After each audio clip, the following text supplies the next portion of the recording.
I know you're comfortable, but we're going to push you to go to the next phase because you cannot sustain health on this extremely limited diet. Yeah. Hi guys, welcome back. So today we have registered dietitians in nutrition and environmental nutrition, James and Dahlia from Married to Health. We're so excited to have you guys on. Yeah, welcome. We're so excited to be here. Thank you. Thank you. We have had so many requests to have a real dietitian on to dispel all of our questions. We have a lot of questions. So many. Yes. Yeah. We asked in our Facebook group. If you guys aren't a part of it, you can definitely join down below. It's a closed group, and we have just the most amazing people in there, and you can get your questions answered. So definitely check that out. Yeah, so we'll be asking your questions directly to James and Dahlia and get the answers that we all want. I'm so excited. Yes. Well, will you start by telling us a little bit about your vegan stories and how you got into studying nutrition? Sure, and I'll go first because I'll save the best for last, which is my wife, Dahlia. And I'll say, what really happened with being vegan is we were in school and we were studying nutrition, we were studying dietetics, and we were really big fans of Dr. Michael Greger. And it's so funny because yesterday we were at the church, we saw him for the first time. No way. What a fangirl. It was a Seventh-day Adventist church. It was almost, 9 years ago, 10 years ago? Or something like that. And we saw him speak there, and it was already when we were reading the China study and we were getting more involved in what is this vegan thing and plant-based thing, and he spoke and we were just like, wow, this is it. We were in college and we just became the weirdos in college, right? Everyone's like, yeah, dairy and cheese, and we're just like, nope, no, check out this study, look at this. So we really came into it, or at least I did, with a scientific background of this makes sense health-wise, this is super healthy for you, let's do it. And of course I grew up very unhealthy, eating all the sugary cereals, all the cheese and meat you can possibly think of. And that's where we changed kind of in college. So you guys met in college, or? We met in college. Yeah, we did. I love that. Yeah. And you guys studied at the same time. We did. So we graduated together, and like James said, we were kind of the oddballs even amongst dietitians. They were like, oh, you guys are weird, you guys are extreme, where's your protein? Other dietitians would ask us that. So it was nice to make that progression together, and it was a slow progression. We started cutting things out one by one. I think when we met, neither of us really ate red meat, and then it was chicken to go, and then slowly, little by little. And then that day that we saw Dr. Greger speak, I think we were still eating eggs. That was our last thing. No, my last thing was cheese. Yeah, that was hard. I'm Hispanic. I was so hard to give up cheese, but I was around that time. I was like, okay, I'm done with cheese. Okay, no more cheese. And slowly, I just got rid of it. And then you, and go ahead. Yeah, so me too. I grew up standard American diet. My parents emigrated here from Egypt, and so growing up, it was really exciting to go out and to go eat a bunch of different places and to have all this different food. So very acculturated standard American diet with a little bit of Mediterranean food mixed in there too. But turns out I became obese. What a surprise. And as a teenager in my early teens, I was simultaneously diagnosed with prediabetes because I was obese, with polycystic ovarian syndrome, which we're excited to talk about today, and with an autoimmune thyroid disease. And I was given 3 different prescriptions and was told, good luck. You're going to be taking these medications for the rest of your life. To get pregnant, you're probably going to need more medicine. So I'll see you in 3 months. And so I went home. I was devastated. It's like depression. How old were you? I think I was 16, 17. I might have been 17. And I just remember feeling hopeless. And I, called a family member, and I was so upset about it. And, a lot of my family members also, they don't live healthy lifestyles, don't maintain healthy diets. And so they were like, oh, it's fine. I take my medicine too, and I'm fine. And I was like, but you're not fine. So to me, I went home. I said, okay, my doctor said I should take these medications. I'm going to take them. Tried them for a month or 2 and felt awful. And then I was done. I said, no, I'm not doing this. So I started researching. I started then eating a little bit healthier. I had just started college. I was a psychology major at first, and then I took a nutrition class for fun and was like, this is for me. So I've progressed since then. And that segues really well into our journey as dietitians, right? And what it actually is, because there's so much confusion. Like, are you a nutritionist? Wait, what's a dietitian? A health coach? What's the other one? A certified nutritionist and all that. So it's like, okay, so registered dietitian. We're in school. You do your undergrad, so you do a 4-year undergrad or master's, and then you apply to a didactic internship, and this is a certified didactic internship, and it's usually about 10 months. Mine was like a year though. Mine was crazy. And so you go there. It's very, very competitive. It's very competitive. So they say when we graduated, it was 1 out of 50 graduates would ever get into one of these internship programs. My so gosh. they're really competitive. Yeah. So we were lucky. We both got in on our first shot. And then you complete your internship, which is kind of what residency is for doctors. So you do your clinical hours. And then you have to take this really fun test. Very fun. There's cameras on you. And but you forgot the best part. The interviewing for the internships is like a lot of them are round tables of like the heads of department of the hospitals, and you're just like here on a chair and like it's crazy. Well, mine was more of a traditional. James did his at Patton State Hospital, which is actually a prison for the criminally insane. Yeah. So I applied there as well. I did my interview, and it was a 3 or 4 hour interview. I had to take an exam. I had to give a presentation. I got a tour of the facility, and I saw these signs for a memorial for someone, and I was like, oh, who's that for? And they said, a nurse was killed by one of the inmates. And I was like, well, what about any of the dietitians? And they were like, no, just one got punched one time. And I was like, okay. And you're like, and I went home and I was like, this is not the for me. Not for me. Yeah, yours was intense. But yeah, but a good experience. Right. And the reason being is they pay you. And that's why it's, Yours. that's why I did it. Yeah. So dietitian is someone who has, like I said, an academic background and a degree in the science of nutrition. Because I think that a lot of people put theories out there. Bloggers can write things. Anyone really, and especially in California, we are actually one of, I think, 4 or 5 states who doesn't license dietitians. So that opens up gates to the word nutritionist. So you're all nutritionists. Anyone can say, I'm a nutritionist in California. I'm a nutritionist? You're a nutritionist. You're a nutritionist. Yes. And, people putting it in my bio. I'm going to, hold on, let me change something really quick. Newly nutritionist certified. Exactly. So for us, patients come to us and they're like, well, I saw a nutritionist. And I'm like, that doesn't mean anything. Yeah. The so spectrum it's not is science. huge. There are good ones. There are ones evidence-based. who literally don't know. And don't get me wrong, I've Or met like me. incredibly intelligent nutritionists who are well-read and cite research. And I've also met dietitians who could spruce up their education with research as well. But in general, that's what we were taught. That was the foundation of our knowledge, to always cite evidence-based sources, go back to the research, and really ensure that your information you're putting out is credible. And I really love that there are a lot of doctors and other healthcare providers now who are embracing nutrition and speaking it to their patients. And we love that they're planting these great seeds. And I think even if your doctor has recommended things, follow up with a credible dietitian, because a doctor, when you go for that visit, they have other things to cover. It's kind of like expecting a mechanic to fix your pipes in your sink, right? So you want to really go to the person who specializes in that, who's going to focus and concentrate their energy and your visit on talking about that and coming up with strategies. That's an amazing point. I think so many people just trust doctors because that's a big name. Yeah, it's like, oh, they're gonna cure me. They know everything. Yeah. But you're right. They've got so many different things to focus on, especially like if you have a health problem, they're trying to diagnose you. And How would you go about finding a dietitian that you would trust and rely on? Because I know a lot of people in our group come back and they say, oh, their doctor told them they have to eat steak or something just like randomly and not really the science behind that. So they're looking for dietitians. I can't say that word.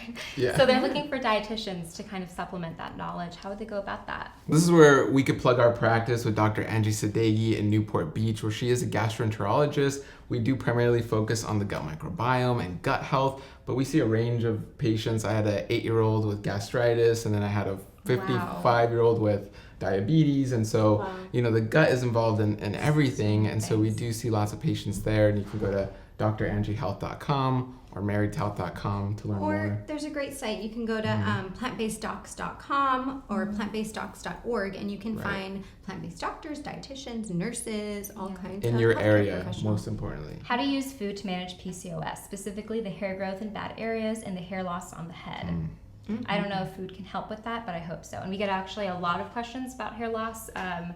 specifically related to hormones and stuff like that. Absolutely. So with PCOS, it stands for polycystic ovarian syndrome. So it's basically an overproduction of cysts on the lining of the ovaries. And this output of these cysts then go on and facilitate the production of what's called androgenic hormones. So testosterone, DHEA, DHEAS, there's other androstenedione and other androgen based, so basically more male type hormones. Right. So those with PCOS are exhibiting, again, similar when your male hormones are elevated, those symptoms of excess hair growth. They can also experience excess weight around the abdomen because when you have increased testosterone, you're going to be carrying more weight around your midsection. Women tend to be more of this kind of pear shape. Men tend to have a little bit more of that apple shape. Womp womp. It looks good on men. Yeah, we could pull it It up. works for you. It works for you. Thanks. I like that. You're a good apple.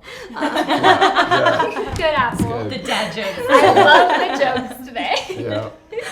And facial hair, right? Facial hair, Facial acne, hair, you'll back find chest knee. hair, and then thinning of Right. the hair, right? So men Right. tend to have that male pattern baldness. So if someone's hormones are imbalanced, they will also start to exhibit some of those symptoms.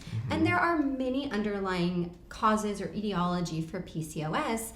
A huge one is insulin resistance. Yes. So we know that imbalance in blood sugar and just an excessive output of insulin, which is that hormone that brings sugar from your blood into your cells. It's so necessary. It's one of our AKA most important diabetes, hormones. right? Type 2 diabetes. So a lot of those who are type 2 diabetic, which is more the lifestyle type of diabetes, are also insulin resistant. Those who are type 1 diabetic, they don't make their own insulin anymore, so they're the ones who are injecting insulin each meal. So oftentimes when someone is overweight, when someone is intaking excess refined carbohydrates, not carbohydrates, carbs are good for you, complex carbs that are high in fiber, great for you, but refined carbohydrates like refined breads and sugars and just processed foods, syrups and juices, that's going to cause a greater output of insulin. And kind of like a car, if you're abusing your car, you're over driving it, you're overusing it, it's going to break down faster. So your body is less sensitive to the insulin that you're making because it's just so used to making so much of it. Right. And then if you have excess body fat, that's blocking how the insulin can actually get out to your bloodstream. So you might be proficient in making insulin, but you might not be great at using it. So if you're resistant to using it, that's a huge risk factor for PCOS. And to dive deeper then, also kind of going with the fat could then enter your muscle cells and liver cells. Right. And so you get that intracellular fat, and you think of it as like the cell is in a fight with insulin. It's like, knock, knock, hey, let's talk. Like, I don't want to talk to you. They're in an argument, right? So it's like, this intracellular fat disrupts the signaling. Right. So insulin can't communicate. The sugar can't go in the cell. So then it's in the sugar stays in the blood, bloodstream. right? Wow. And so you get this cascade effect. And all hormones really affect one another. So we Right. see if you are having other hormonal imbalance, like your thyroid, if your thyroid is out of whack, such an important hormone, that can put you at risk for PCOS, for GI disease and bloating and other dysmotility and diabetes. And so all of our endocrine organs are really interconnected. So we have this They're a team. hypothalamus, pituitary, your endocrine system, ovaries are in there, and so many underlying factors. Also, we talked about we're environmental nutritionists, so endocrine disrupting chemicals are also EDC. That's what Fantastic. And so this is gets important because maybe there's people in the group. It's like, I've been vegan, I'm healthy, I exercise, I'm still having these issues. What's going on? It's like, well, So much what's deeper. happening with your environment, right? So we always say there's about 3 phases, right?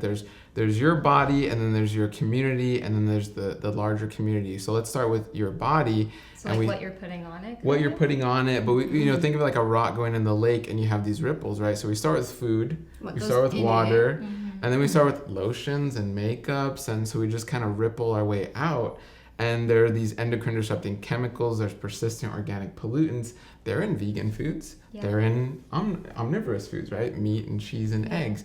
And so even now with the Impossible Burger, I don't want to like name Rain names, on but our parade. rain on everyone's we need parade. to stop eating it. But this is where, we're getting to this very interesting time where vegan food is everywhere. There's ice creams and burgers and things.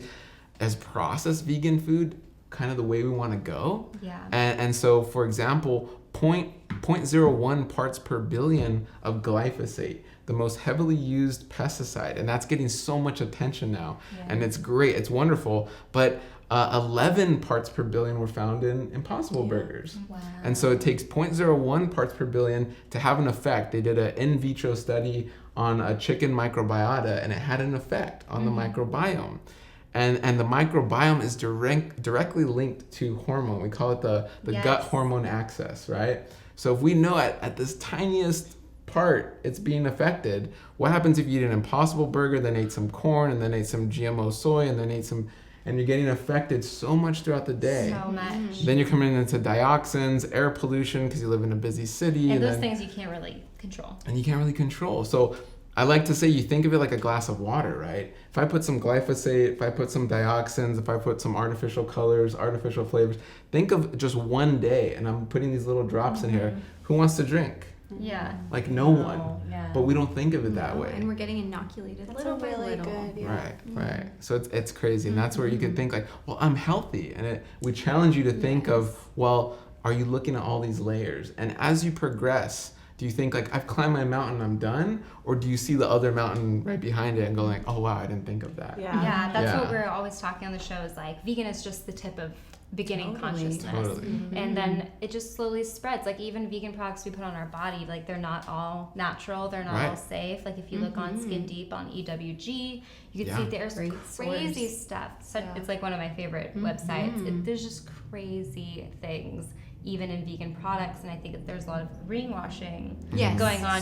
People think vegan is synonymous with clean beauty or clean skincare, and it's just not true. Absolutely. And we love that vegan is cruelty-free. Oh, of that's course. wonderful. Totally. And so that's a great starting point. And really building from there, like you said, looking deeper into what types of chemicals were in this product, and has this food been adulterated? Is it vegan or is it whole food plant-based? So what we educate on is really whole food plant-based nutrition. And we find that is an incredible medication, really, using food as medicine to reverse insulin resistance, to really put PCOS into remission, to reverse so many of these preventable chronic diseases that now so many young people, right? We're seeing so many more young people in our practice. So young. And we're starting to see, it's happening earlier and earlier in life because we're just being hyper exposed. And if this is overwhelming, it definitely is. Oh, for sure. Yeah. And that's where like we try and keep it simple and go, hey, look, if you eat low risk with a whole food plant-based diet, you're eliminating so many things, and it just takes so much stress off of your day. And it's a great way to do that because, like Dahlia said, I had an 8-year-old with gastritis and GERD. That's crazy. We've seen 3-year-olds with high triglycerides. Fatty liver disease. And fatty liver disease in a 5-year-old. And it's like, what is happening? They just started out. Like, how is that even happening? Right. And then another aspect of this is we're not just dealing with their bad habits, you're dealing with your mom's bad habits and your grandma's bad habits. So as we progress, transgenerational, as we progress in this bizarro world where we started genetically modifying and we started with artificial colors and processed food, it's transgenerational and it builds up and compounds over time. It does, So, all those different things can factor into PCOS. And again, we always encourage our patients, start with one thing and then go to your next step and then build from there instead of feeling like, oh my gosh, I don't even know, I'm doing all those things that he just said not to do. I don't know what to do. Right. If you are more vegan and you don't really have a lot of plants in your diet currently, add 1 or 2 more servings a day.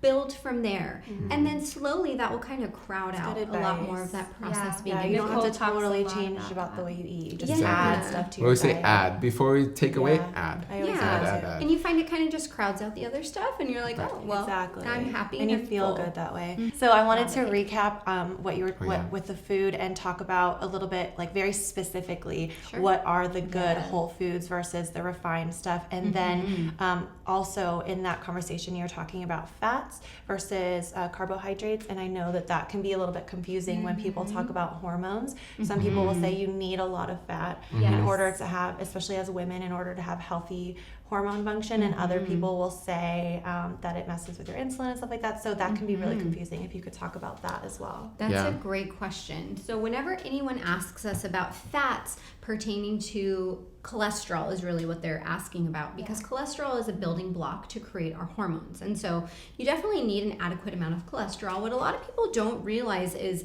we make cholesterol. So anything with a liver produces cholesterol, and that's why you get cholesterol from animal products, because they have livers. Plants don't have livers, so we're not getting cholesterol from plant foods, but we are making our own cholesterol. Most people make completely adequate amounts of cholesterol. Others, though, might struggle. And then we also have some who hyperproduce cholesterol. I have plenty of plant-based patients who have high cholesterol still. They're not eating any additional cholesterol. But yeah, so that can be genetic, that can be hereditary. And genetic. So some are hyper producers, like you might be. Some might be hyper absorbers, where they might not be making a huge amount, but they are extremely rapidly absorbing all that's made before they can excrete any of it. So absolutely, cholesterol is a very important component and building block for hormones, and fats can play a part into that. So we encourage everyone, definitely intake healthy amounts of fats, but from whole food sources. So what is a whole food source? Something that has not had any processing done to it, or as little as possible. So for example, a nut or a nut butter is going to be a great source of whole fat. An avocado, olives, right? And we're focused on omega-3, all my favorite things. And so omega-3 is important, and where you're going to get in plant omega-3 is ALA, right? So it's alpha-linolenic acid, which will convert to EPA and DHA.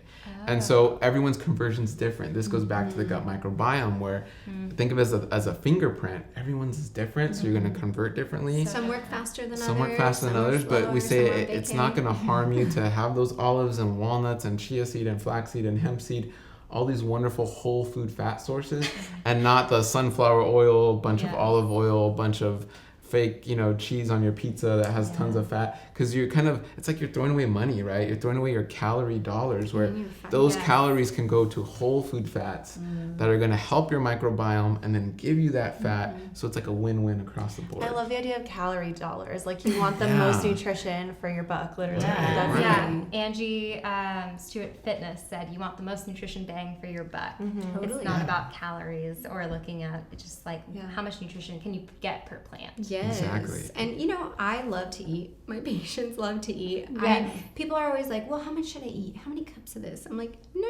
Let's not do that. Let's increase your amount of kind of free or low risk or high nutrient foods. Again, so you're satiated with that. I want to eat more. And so I want you to eat more too. Don't think of this kind of sad meal that's this big and you're expected to feel satiated on that just because it meets your calorie deficit or your calorie amount. But also to go back to that question and make sure we answer it as well is, look, if you're coming across these chemicals and you don't know and you're not well versed in it, you're like, I have no idea, but I'm sure I am. So what they're called xenobiotics, and your biggest barrier to that is your gut microbiome. So when you eat things like walnuts, you are getting the beautiful fat. You're also getting the wonderful fibers in walnuts. That feeds your microbiome. They produce butyrate and all these wonderful things. They help your immune system. They also help to basically excrete these chemicals, right? So these chemicals do have a half-life for the most part. They could be excreted in your stool, right? If they're bound. And what's going to bind them? Fiber. And that's very simple because it's so complex. We haven't even figured it all out. But it's all these, you have 100 trillion microbes in your gut, and it's like they're doing amazing things. You're doing amazing, sweetie. Absolutely. And so 2 studies done in 2018 actually showed that women with PCOS had higher amounts of inflammatory bacteria or microbiome in their gut, and then they had lower amounts of the commensal, the helpful bacteria in their gut. So it did show that there was a degree of possible intestinal permeability, or what a lot of people call leaky gut.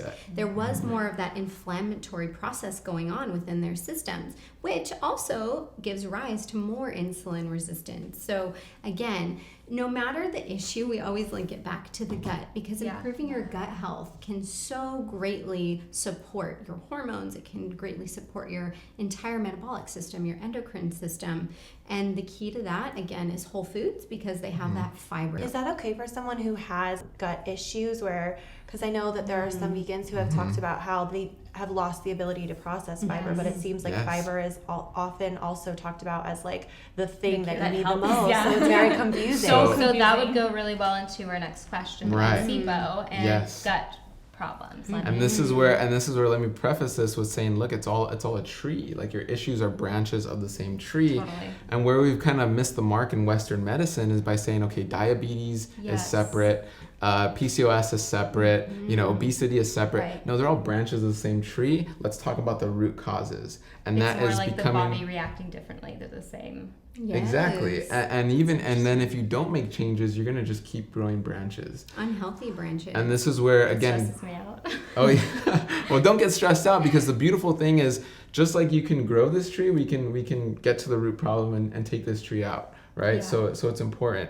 And again, another way to look at it is a domino effect. It's kind of all linked together. So if you have gut issues, leaky gut, then things are leaking into your bloodstream that couldn't. You get an immune response, you get an autoimmune disease, and then you get colon cancer, right? So that's kind of the progression. Yeah. And look, and it sounds very like dark and like, oh God, I'm gonna get cancer. But no, the beautiful thing is you don't have to. Mm-hmm. Just like it's a domino effect, let's pick up those dominoes. So I always like to then end with that positive note of saying, yeah, it's a domino effect, but we can pick up the dominoes and no harm done. Yeah. So getting to SIBO. So SIBO is really huge, and SIBO stands for small intestinal bacterial overgrowth.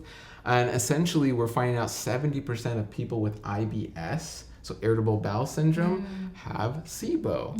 And that's actually that was one of the questions. What is causing their IBS. So IBS is kind of like, I don't know what's wrong with you. Right. Blanket statement. It's a big blanket statement. Absolutely. Right. So we're been around for forever. Yes, and like you said, we're hearing more about SIBO now, and it's a really recent development. So now we're able to identify, a patient who has had IBS for 10 years, they actually have SIBO. So it's really exciting right now to be working in the field of GI and seeing and working with more patients with SIBO. But we are hearing it also in the plant-based community. And so what can cause this, or what's been happening? Again, think of the tree analogy and many, many roots causing these branches.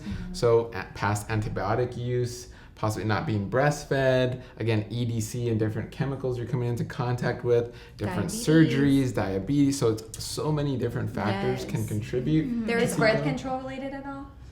It can. We're seeing that it can be, because it can deplete certain nutrients. So downstream, it can absolutely have effects on the gut. We're seeing also that those who have a history of drug use, narcotic use, those who have use of painkillers for prolonged periods of time, also those who use PPIs, proton pump inhibitors, or antacids.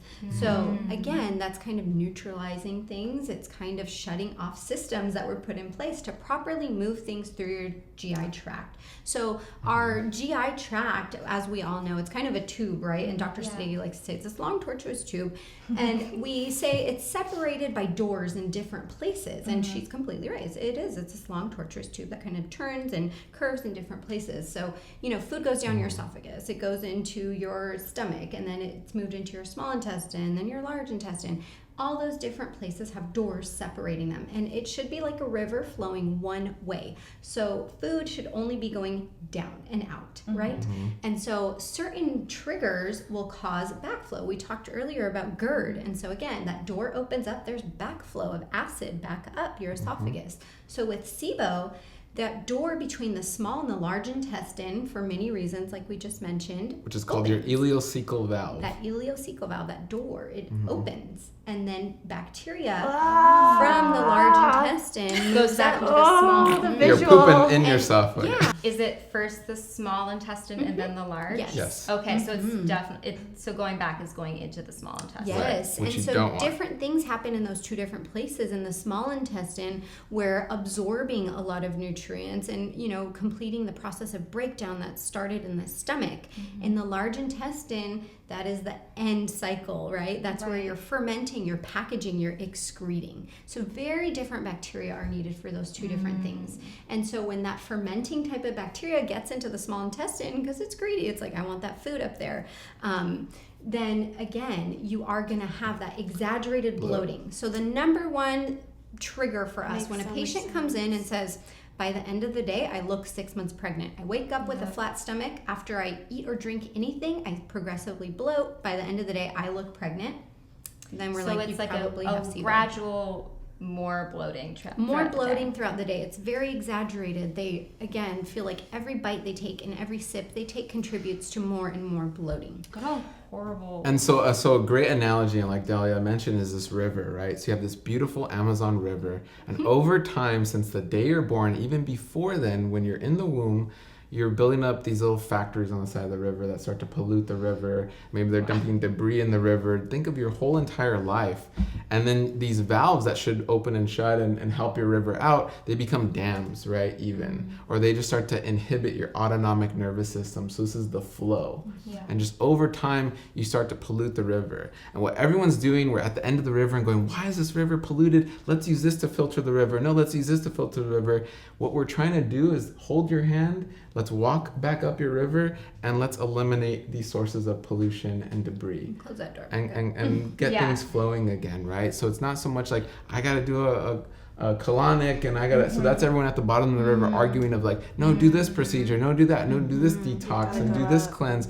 No, so it's more like a temporary relief thing. It's a temporary fix. Very much so. So fiber is one of the foods that colonic type of bacteria loves the most. So they find when they eat fiber, they're even more bloated. And it's not fiber's fault. We want to get to the root cause. So like we said, hypothyroidism oftentimes is a huge trigger. Constipation, chronic constipation is a huge trigger. Diabetes, so 60%, they all these things are so related. Yeah. So common, so right? just like diabetics get neuropathy, nerve death, and you hear about their fingers and toes, that can happen in your gut too. Your gut is the most concentrated bundle of nerves in your entire body. So nerves start to die, things aren't moving, food's sitting there, bacteria ferments. And think about it like you're not sitting there moving your small intestine. Okay, now I'm moving your gallbladder, and now, so that's automatic, right? And when you're killing those nerves, you don't realize you are, and then you're starting to go, well, why am I hurting now? Why is it's just you're not in control of it really, but you rely on it heavily. Absolutely. So it's very so important. Food is important in that, and the other things that are important is some of our patients with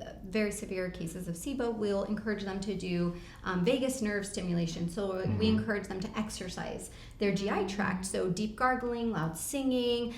We sometimes will tell people to loud singing is good for you. So when I'm being really annoying at home and my boyfriend tells me to quiet down, I'm gonna say it's really good for I'm stimulating my vagus therapeutic. nerve. Yes. Great. Jessie, did you hear that? Go ahead, sing it out, girl. Yeah. So absolutely, there are different things to do. And isn't it funny when we start to learn more and more, it's like how they say laughing, right? Laughing is good for you. Could it be that we're like, ha ha, we're really laughing, and it's like just stimulating all this wonderful thing, and then as well as all the neurotransmitters, so it's like all these beautiful things in life. So yeah. Wow. So work with a gastroenterologist. Right now we're finding that there is a way to test. They'll actually have you drink a solution, and then they'll test your breath. So you'll blow into these little bags, and then they'll test the concentration of either hydrogen or methane gas in that little bag, in those bags that you blow in, because that's produced by the bacteria.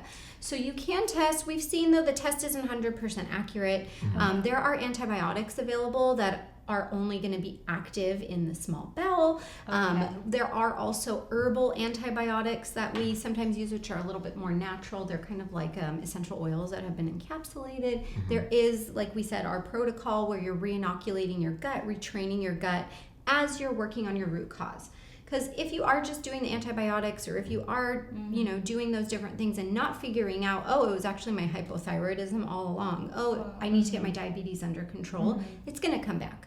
Right. So that's really interesting. We encourage in the group for everyone to figure out their root cause. We expect by the end of the 6 phases, they have figured out their root cause. So go to a gastroenterologist. Don't try to self-diagnose. Don't try to self-diagnose, and work with a dietitian who is familiar with SIBO. Right. And what we're trying to do is really bridge the gap and bring together functional medicine, Western medicine, plant-based nutrition, and form this beautiful cohesive community to help everyone. Where we do utilize the herbal antibiotics. We do utilize rifaximin as the most common antibiotic as well. It's a pharmaceutical grade antibiotic.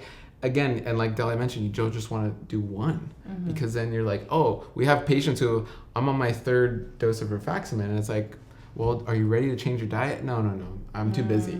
I'm just gonna keep it's taking antibiotics. antibiotics. Like when you keep taking heartburn medication, but you like keep on doing the things that give you heartburn. And you're not addressing the underlying trigger, and that damage is just continuing to build up. So we encourage everyone, find your root cause, clean up your diet, heal your gut, and feel well. Right. Yeah. So increase fiber or gradually increase fiber, or what do you suggest? So we work with our patients, and we actually have a protocol that we use in the office. It's kind of a reverse elimination reintroduction diet. So we do take them through we take them back to the basics of the most easy to digest foods.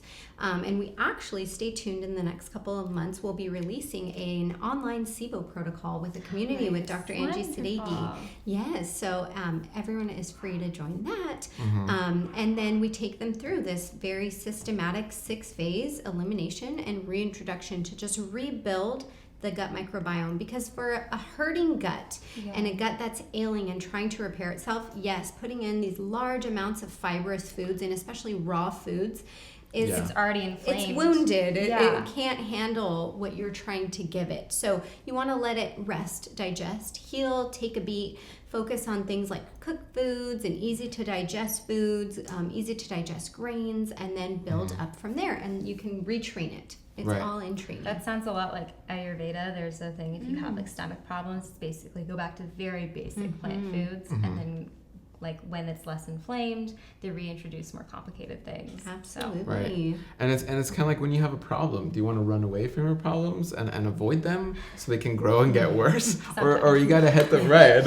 And that's that's the default. It's like, I want to do what's easiest. That's human nature, right? It's like, I don't want to deal with that. But with bloating and gas and pain and nausea, and you feel like you didn't complete your bowel movement, or maybe you have hemorrhoids, and I know so this is all stuff no one likes to talk about or deal with. We love talking about it. Good, yeah. Well, yeah, here, of course. We can only talk about that. Next episode, hemorrhoids. Is a safe space. Yes. And then we need more safe spaces like this. That's why we love being here. We need to talk about it. We need to be more vocal about it. And we need to understand, like, it can all be reversed for the most part. So that's so important. And a lot of these diets, like we have a lot of patients who say, I couldn't handle my gut issues anymore, so I went keto. Or I went paleo, or I went carnivore. Some of them come and tell us. And I felt tremendously worse. And these diets, people have to understand, one, have not been studied long term, or keto has been utilized for epilepsy and for neurological deficits. It's not been used as a weight loss diet or gut healing diet. Or diabetic diet. Absolutely. There's no data on this. So we find that a majority of our patients, at least, and what the research is showing, is it's not going to improve your gut health long term. What tremendous amounts of research and studies, and we went to a conference in March on the gut microbiome, are showing are plants protect, plants heal. The greater variety of plants throughout not only your life, your mother's life when she was pregnant with you, that is going to manifest in your gut. So what they recommend is 30 different types of plants in your diet every single week. But again, depending on where you're starting, because if you're not there yet, build up. Work with a dietitian. So I'm very interested in this SIBO program because I know a lot of that's becoming more and more of a thing. Like a lot of people are finding out that they have SIBO, and a lot of plant-based people are finding out that they have SIBO, and then their reaction might be, oh, well, I eat plants, so that's fiber, and I need to be on a low fiber diet. But so your program starts out with softer foods that are easier to digest, less in fiber, or like what kind of foods do you start out with that are like easier to digest for some people? So we're starting out like a phase 1, so to speak, would be starchy foods. So plantains, potatoes, right? All these wonderful, beautiful starchy foods, zucchini. And because what the starch is going to do, have you ever noticed when you make a baked potato and you cut it open, all the steam comes off, and once it cools, it almost kind of looks plasticky. It has like this starchy film on it. Does it have That's resistant starch. And so they call it resistant starch because it'll make its way to your colon and start to act as like a healing starch and start to feed the microbiome in your colon, the good. Is so cool. Isn't it so cool? Yeah. And you think of like Potatoes. even the anatomy of our body, right? We have a lot of muscle on our body. We're one of the mammals who can run the longest distance, in this world. because of starch, because of glycogen that we store in our muscle. So that's why you carb load before. That's why people carb load and things like that. But again, it's what carbs? You're gonna eat Oreo cookies or you're gonna eat a sweet potato. So this is where we're opting for more of the sweet potato, purple potato, white potato, red potato. These starches are amazing and easy to digest. And we're emphasizing soups and stews and sautés. So many go towards raw, which don't get us wrong, raw is good, but there's a time and a place. Right. And think of it. That sounds very advanced. It is, right? So think of it as like phase 7. Right. It's like phase 7 because, think of it like I'm having all these gut issues. Let me eat a big kale salad with all these raw vegetables. Extra hard work. Wait, I'm not ready for this. Yeah. So we even in phase 1 tell people cook your fruit. Steam your fruit. Eat baked pears. So just the cooking, like my rhubarb compote. Yeah. What is the biggest nutritional mistake you see in vegans? Yeah, I mean, with vegans, I think it's the idea that because it's vegan, it's healthy and I can eat it. Yeah. So whether that's the ice cream, the pizza, but even. And again, it's that trickery, right? It's looking at the front of the package and going, it's vegan, and that's the only thing you're looking at. I think that's the biggest mistake is just saying, it's vegan, okay, I can eat it. We say, look at the ingredients.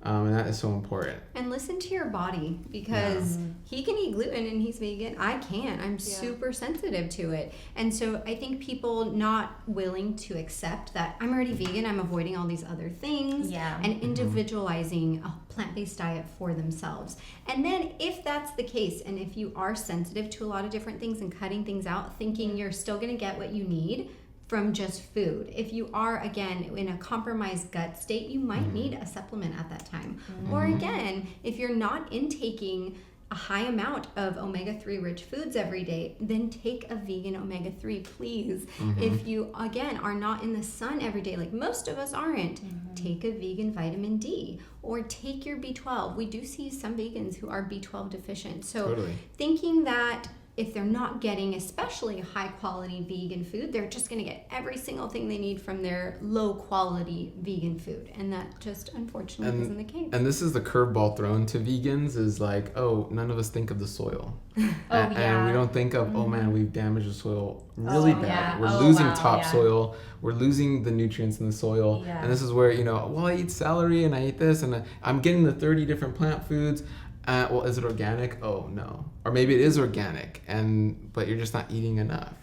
Or maybe you're thinking that you can eat it all, but you maybe can't because wherever that farm is, it was built on an old factory site, and you don't know that. So there's so many variables, and one of the biggest is soil, and I think that's already being talked about more now. It's going to be even more. We love that the plant-based community is starting to talk about that because I think they don't want to talk. A lot of times they didn't want to talk about it before that. Food may not, depending on the food that you're getting. And we realize not everyone has the privilege to go shop only at the farmer's market.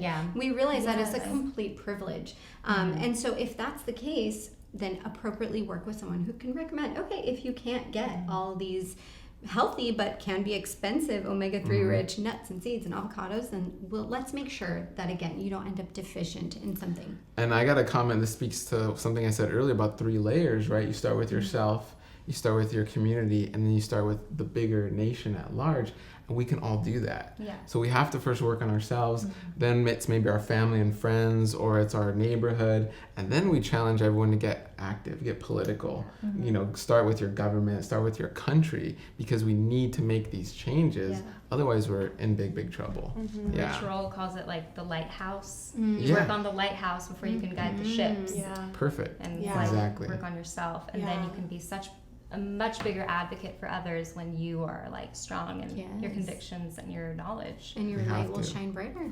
We have to. Well, what do you recommend is a healthy range of grams of fat per day for people? I mean, I know obviously different ages and different gender is going to change that, but when you're talking about getting adequate amounts of omegas, sometimes when I plug my food into a chronometer, for example, I don't always get it's there's the 3, 6, and then I don't know if it has the 9 on there though, but I don't always get. Sometimes I'm in the 70-ish%, but I seem to have gotten quite a lot of fat that day.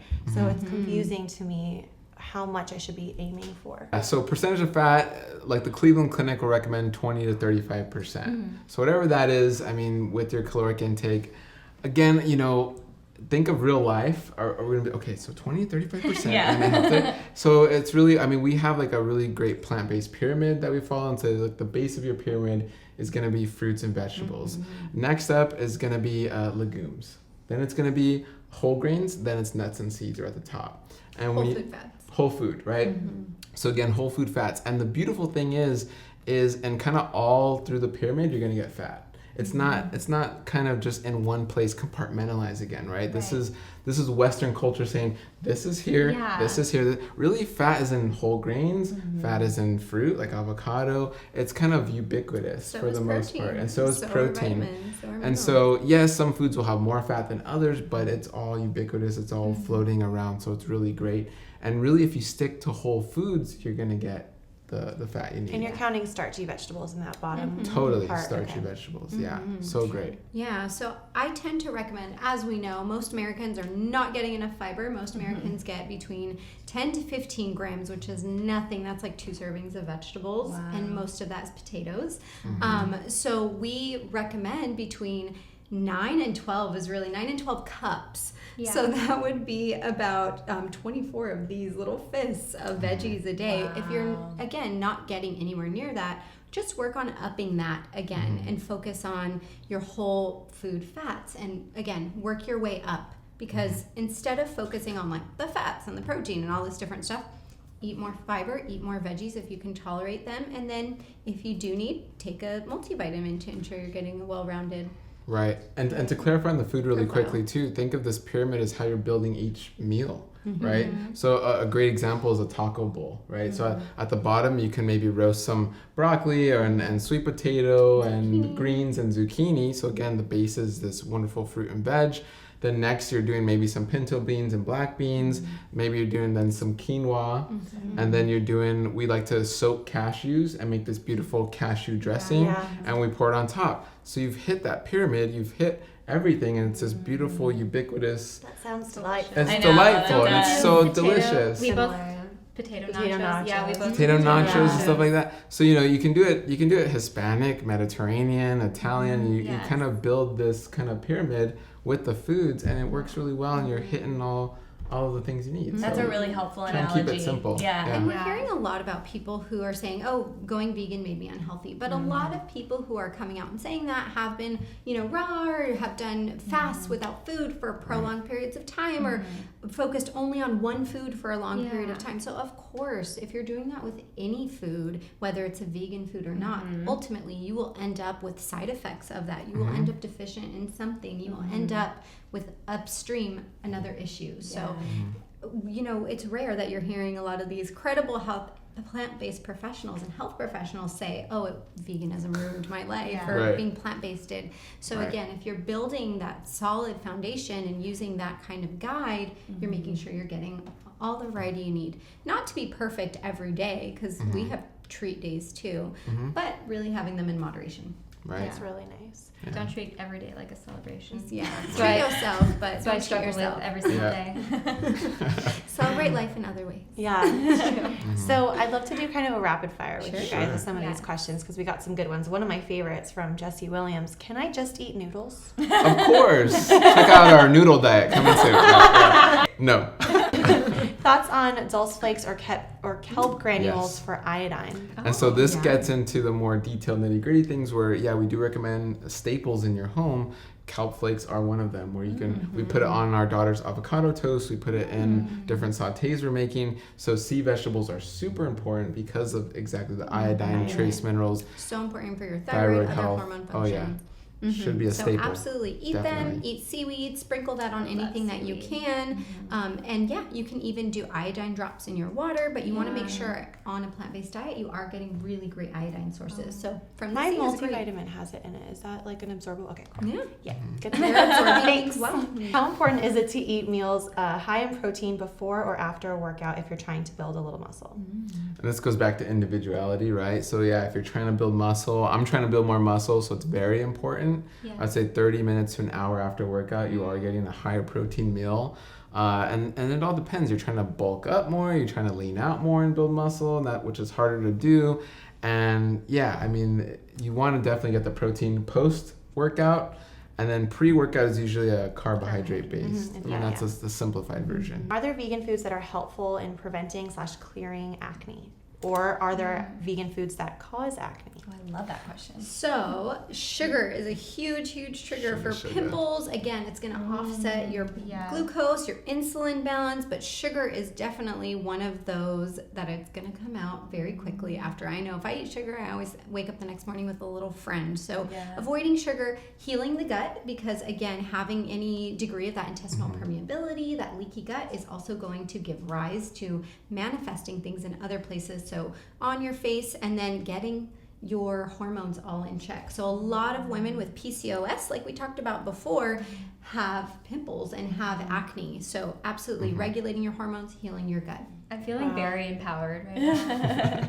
Love that. That's what we hope, because it can be daunting, and sometimes I feel like we're the bearers of bad news, but we hope that others take this information, they feel empowered to educate themselves more, learn more, reach out to those who are credible, so they're doing more good than harm. Yes. And I love that you guys are promoting that it's completely doable on a plant-based diet. I know that it's like sometimes with gut issues, people think that you can't be healthy on a plant-based diet. And I love that you guys are like, no, there is an optimal way. It's doable. Yeah, at that conference we went to, we actually were hearing more about plant-based diets, and they did one study where they compared vegans, they compared omnivores, and they compared omnivores who were put on an enteral nutrition, so it's very low in fiber, so it's almost like a liquid solution. Halfway through the study, they gave them antibiotics, and then they assessed throughout the rest of the study whose gut microbiome recovered the quickest. So they actually found vegans recovered the quickest. Our good bacteria came back quickest. The inflammatory bacteria was lowest soon after. And then omnivores were second. Omnivores on that enteral nutrition were last place. So we're actually starting to learn more about the benefits of a whole food plant-based diet. And so on that too, we're going to keep adding until you cut us off. But, you go to your gastro, you hear this from doctors or people that don't really have a good understanding of a low residue diet. And this is going beyond. We've talked a lot about SIBO, but Crohn's and ulcerative colitis and anything. They go low residue diet, which means a low fiber diet. And it couldn't be, it's further from what you need to do. Contrary. It's just that you're avoiding pain for quick relief, but long term you're really shooting. You've already shot yourself in the foot, you're going to shoot your other foot. And that's and then you're left with no feet. And that's the same with, the FODMAP diet, low FODMAP diet, or even our protocol. We always tell people, I know you're comfortable, but we're going to push you to go to the next phase, because you cannot sustain health on this extremely limited diet. So whether you're low FODMAP or again, even others who are doing these like keto diets or anything else like that, it's too restrictive. You are never going to improve your overall health by only eating 10 different things every day. Thank you so much. I'm sure there's going to be a lot of questions in the comments. So and we'll have to bring you guys back again. And feel free. You can go. We're always answering questions on our Instagram. So at Married to Health, you can visit drangiehealth.com, marriedtohealth.com. We'd love to answer your questions. Follow Dr. Angie Sadeghi. Angie.Sadeghi. All right, guys, we hope that you enjoyed this episode. We want to know if you have any more questions for James and Dahlia in the comments below, so make sure you leave us all of your questions there. Check out the description box. Like we said, all of their information will be there, as well as our individual channels and the link to our Facebook group, which is where we like to share all kinds of information all the time. So check out the description box. Make sure you're subscribed to this channel as well, and we hope you have a really good day. Bye. Bye.